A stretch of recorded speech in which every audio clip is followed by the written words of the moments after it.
వాగర్థావివ సంపృక్తౌ వాగర్థ ప్రతిపత్తయే జగతః పితరౌ వందే పార్వతీ పరమేశ్వరౌ. ఆదిత్యాయ చ సోమాయ మంగళాయ బుధాయ చ గురుశుక్రశనిభ్యశ్చ రాహవే కేతవే నమః.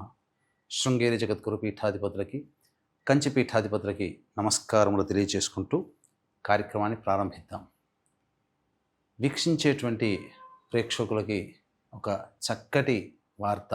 ఎందుకంటే ఇప్పటి వరకు కూడా మీరందరూ ఎంతో ఆదరాభిమానాలతో ఈ యొక్క రాశి ఫలాలకి సంబంధించినటువంటి కార్యక్రమాన్ని మీరు చక్కగా సహకరిస్తూ వస్తున్నారు, వీక్షిస్తూ మీ యొక్క చక్కటి అభిప్రాయాన్ని తెలియజేస్తున్నారు.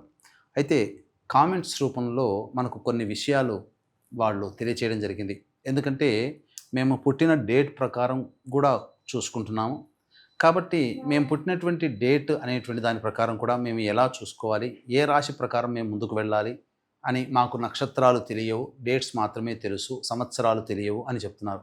కాబట్టి వీళ్ళందరి యొక్క మనోభావాల్ని దృష్టిలో పెట్టుకొని ఒక మంత్లో ఏ డేట్ నుంచి ఏ డేట్ వరకు కూడా పుట్టినప్పుడు జన్మిస్తే ఏ రాశికి సంబంధించి ఉంటుందో ప్రస్తుత నవీన కాలానికి ఈ యొక్క సంచార ప్రభావాన్ని గణనలో తీసుకొని తెలియచేయడం జరుగుతుంది. కాబట్టి చక్కగా మీకు నక్షత్రము రాశి కనుక తెలిసినట్లయితే వాటి ప్రకారం ఆ రాశి ప్రకారం మీరు వెళ్ళండి. మాకు నక్షత్రము రాశివి తెలియదండి, కానీ మా పుట్టిన డేట్ ఒక్కటే తెలుసు, దాని ప్రకారం మేము చూసుకొని వెళ్తున్నామంటే ఇప్పుడు నవీకరించి ఆ యొక్క పుట్టిన డేట్ ప్రకారం కూడా మనం రాశి ఫలాలకు సంబంధించినటువంటి వివరాలు తెలియజేస్తున్నాం. ఇక ఈ సంవత్సరం అనగా ఆగస్టు నెల 16వ తారీఖు నుంచి 31వ తారీఖు వరకు గ్రహ సంచారం ఏ విధంగా ఉందో తెలియజేసుకుందాం. ఇక గురువు మిథున రాశిలో 20వ తారీఖు వరకు శుక్రుడు మిథున రాశిలో, 21వ తారీఖు నుంచి శుక్రుడు కర్కాటక రాశిలో సంచారం, బుధుడు 31వ తారీఖు వరకు కూడా ఈ యొక్క సంబంధించినటువంటి కర్కాటక రాశిలోని సంచారం చేస్తున్నాడు. ఇక 17వ తారీఖు నుంచి రవి మీకు సింహరాశిలో, కేతువు సింహరాశిలో, అలాగే కుజుడు కూడా 31 వరకు కన్యా రాశిలో, రాహువు కుంభరాశిలో, అలాగే శని వక్రీకరించి మీనరాశిలో సంచారం చేస్తున్నాడు. కాబట్టి ఇక ఆలస్యం చేయకుండా 12 రాశుల వారికి సంబంధించినటువంటి ఫలితాల గురించి మనం క్లుప్తంగా, అంటే ఏ ఏ రోజుల్లో ఎలా ఉండబోతుంది, ఆదాయ వ్యయాలు, మంచి చెడు, మానసిక సంతోషము, ఆందోళన, ఇలాంటి వివరాలు మరియు గ్రహ సంచారాలు అనగా గ్రహాలు మారినటువంటి కారణం చేత ఎటువంటి యోగాలు అవయోగాలు కలుగుతాయనే విషయాల గురించి క్లుప్తంగా తెలియజేసుకునే ప్రయత్నం చేద్దాం. ఇక 16 ఆగస్టు నుంచి 31వ తారీఖు ఆగస్టు వరకు మేషరాశిలో జన్మించినటువంటి వారికి ఏ విధంగా ఉండబోతుంది. ఇక వీటితో పాటుగా 18 ఏప్రిల్ నుంచి మే 13వ తారీఖు వరకు మధ్యలో జన్మించినటువంటి వాళ్ళు మేషరాశికి సంబంధించిన వాళ్ళు. కాబట్టి ఈ మధ్యలో జన్మించినటువంటి వాళ్ళు మేషరాశి విధానంగా చూసుకోవాలి. కాబట్టి ఏ విధంగా వారికి ఉండబోతుంది అనేటువంటి విషయం గురించి తెలియజేసుకునే ప్రయత్నం చేద్దాం. ఈ మేషరాశి వారికి చూసుకున్నట్లయితే గురు సంచార ప్రభావం వలన సామాన్యమైనటువంటి ఫలితాలు మాత్రమే కలుగుతాయి. అంతేకాకుండా ఇతరుల వలన నమ్మి మోసపోయే అవకాశాలు ఈ యొక్క పక్షంలో కనబడుతుంది. కాబట్టి ఇతరులని గుడ్డిగా నమ్మేటువంటి ప్రయత్నం చేయకండి.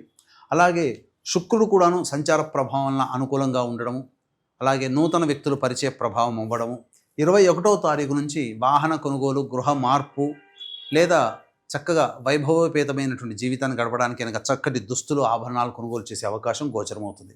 ఇక బుధగ్రహ సంచార ప్రభావము ఈ యొక్క మేషరాశిలో జన్మించినటువంటి వారికి సంపూర్ణంగా యోగకాలంగా ఉండడము, అన్ని విధాలుగా విద్యార్థులకి ప్రధానంగా విద్యయందు లాభము అనేటువంటిది కలుగుతుంది. అలాగే వ్యాపారం చేసేటువంటి వ్యక్తులకి దూర ప్రాంత వ్యాపార వ్యవహారాల్లో విజయాలు లభిస్తాయి, అన్ని విధాలుగా అనుకూలంగా ఉంటుందని చెప్పవచ్చు. ఇక రవిగ్రహ సంచార ప్రభావమే కొంత ఆందోళన కలిగించేటువంటిది.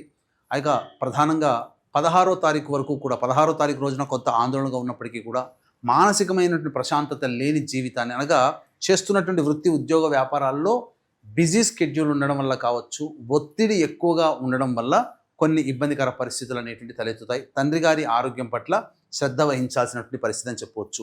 ఇక కుజగ్రహ సంచార ప్రభావము ఈ మేషరాశి వారికి సంపూర్ణంగా యోగించేటువంటి కాలముగా చెప్పబడుతుంది. అన్ని విధాలుగా యోగ కాలంగా ఉండడము, అలాగే ధైర్య సాహసాలు ప్రదర్శించి మీ యొక్క పనులన్నీ కూడా చక్కబెట్టుకోవడము, అన్ని విధాలుగా మీకు అనుకూలంగా ఉండేటువంటి సమయం కుజగ్రహ సంచార ప్రభావం.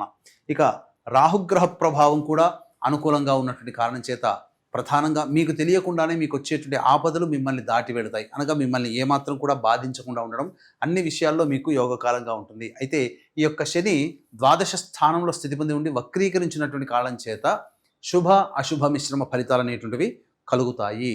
అంటే ఖర్చులు ఉన్న ఆదాయం కూడా అంతే విధంగా ఉంటుంది. తద్వారా ఎటువంటి లాభం లేకపోయినప్పటికీ కూడా సంతోషకరమైన జీవితం శని వక్రీకరించినటువంటి కారణం చేత పొందుతారు.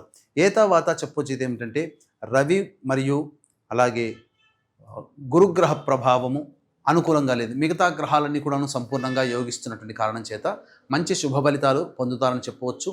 అలాగే ఈ యొక్క మేషరాశిలో జన్మించినటువంటి స్త్రీలు ముఖ్యంగా కుటుంబంలో కుటుంబ వ్యక్తుల చేత ప్రేమ అభిమానాలు పొందుతారు. అలాగే విలువైన వస్తు ఆభరణాలు కొనుగోలు చేస్తారు. చక్కగా బహుమతుల రూపంలో మీకు ఆనందాన్ని కలగజేసేటువంటి వ్యక్తులు మీకు పరిచయం అవుతారు. తద్వారా ఆనందకరమైన జీవితాన్ని పొందుతారని చెప్పవచ్చు. అయితే ప్రధానంగా సంతానం గురించి ఎక్కువగా ఆలోచించడం వల్ల దిగులు అనేటిది పెట్టుకుంటారు. ఎవరిని నమ్మి డబ్బు అప్పుగా ఇవ్వకండి. అయితే ఈ మేషరాశిలో జన్మించినటువంటి విద్యార్థులకి చక్కటి ఉన్నత విద్యా అవకాశాలు లభిస్తాయి. కోరుకున్న చోట మీకు యూనివర్సిటీలో మీకు ప్రవేశం లభించి తీరుతుందని చెప్పవచ్చు. నిరుద్యోగస్తులకి మాత్రం కాస్త గడ్డు కాలంగానే చెప్పవచ్చు. కాబట్టి సాధ్యమైనంత వరకు కష్టపడే ప్రయత్నము, అందున ఆత్మవిశ్వాసంతో ముందడుగు వేయాల్సినటువంటి పరిస్థితి.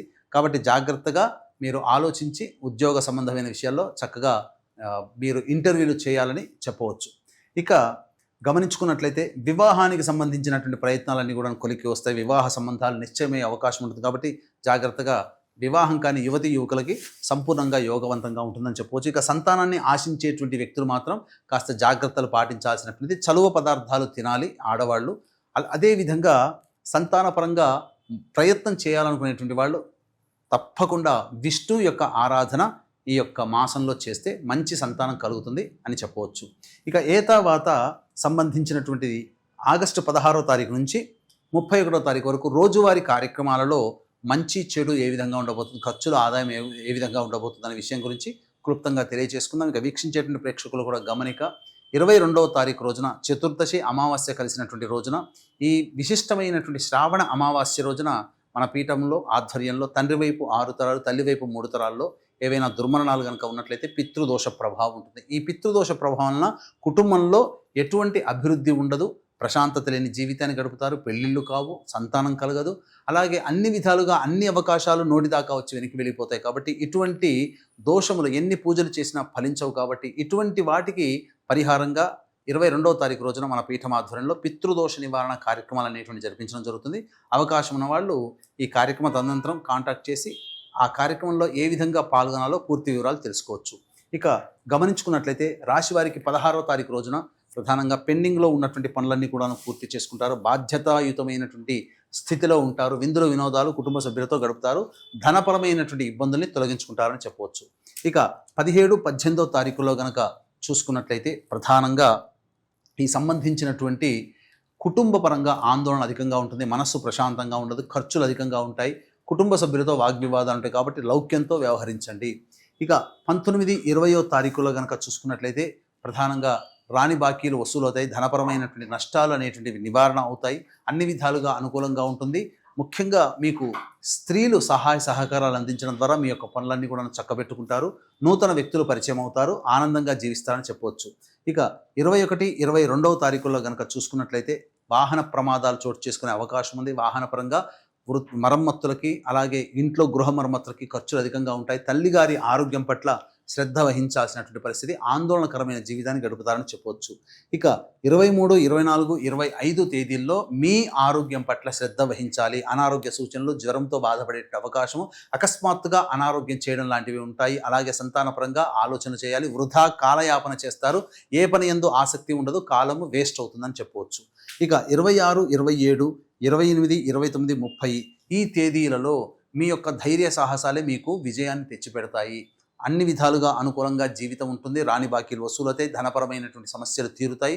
అలాగే ఎదుటి వారి యొక్క సహాయ సహకారాలు పొందడం ద్వారా మీకున్నటువంటి సమస్యలు పరిష్కరించుకోవడం, తద్వారా ఆనందకరమైన జీవితాన్ని గడుపుతారు. విందులు వినోదాల్లో పాల్గొంటారు. ఖర్చులకు మించిన ఆదాయం లభించడం ద్వారా సంతోషంగా ఉంటారని చెప్పవచ్చు. ఇక 31వ తారీఖు రోజున మాత్రం కాస్త ఆందోళనకరమైనటువంటి జీవితం, ఏదో ఒక సమస్యతో బాధపడుతున్నట్టుగా ఉంటుంది.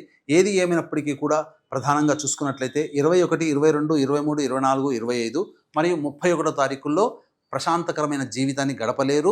కావున సర్దుబాటు చేసుకొని ఖర్చులను తగ్గించుకునే ప్రయత్నం చేసుకుంటే మరింత మెరుగైన జీవితాన్ని పొందుతారని చెప్పవచ్చు. చక్కగా ఈ సంబంధించినటువంటి మేషరాశిలో జన్మించినటువంటి వారు సమస్యల నివారణ కోసం ప్రతిరోజు కూడా సుబ్రహ్మణ్య భుజంగ స్తోత్ర పారాయణం చేసుకుంటే మరింత మెరుగైనటువంటి ఫలితాల్ని పొందుతారని తెలియజేస్తూ సర్వం శ్రీ ఉమామహేశ్వర పరబ్రహ్మార్పణమస్తు.